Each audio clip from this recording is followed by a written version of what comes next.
Yağ. Bak görsən Yalçın, bura Emil də, o bir oğlum İlham da burada dəfn olunub. Allah rəhmət eylesin. Allah ilə nə rəhmət etsin. Mən gəlirəm bura, lap tez-tez gəlirəm. Bu dünyadan gitmek istediğim anda Hamının sonu buradır. kime göre yaşayardım. Ne yakşı ki sen de varsan bu dünyada. Kimi sevip bakı kimden ayrılardı. Bu dünyadan Ay. gitmek istediğim Ay Emil, ay İlham. anda kime göre Hər iki yüz mənə dağ çəkdir. Evlad itirmək asan deyil. Ata evladın çiynində getməlidir. Unut beni, lap yadından. Mənə bunu qismət eləmədiniz.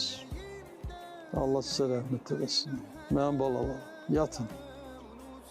Gələcəyim yanınıza. Əbədi gələcəyim yanınıza. Gölge salıp haberin yoktur yüreğimde kalır.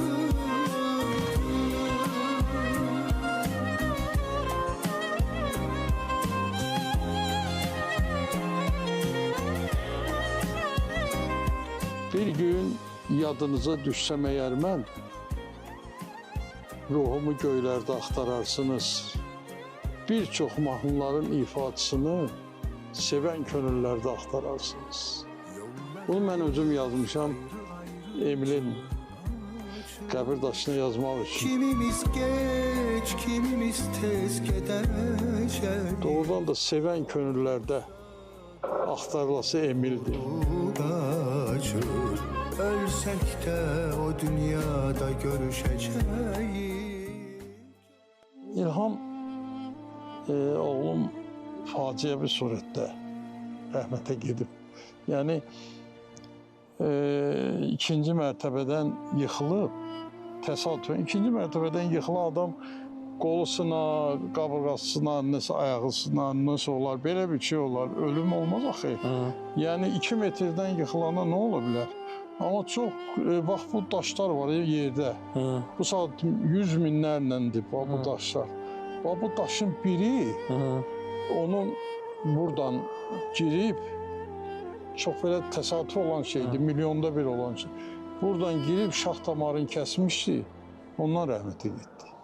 Allah dünyası. Ya, yoxsa özdə musiqiçi idi, oxuyurdu da.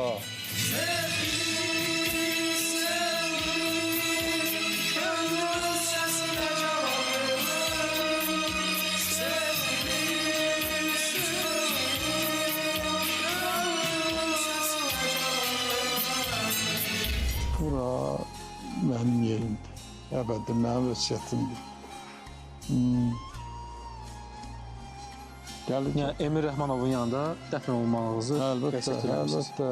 İstər İlham Rəhmanov, istər Emil Rəhmanovun yanında dəfn olmaq. O mənim vəsiyyətimdir, elə olacaq. Mənim də yanında yoldaşım əlbəttə.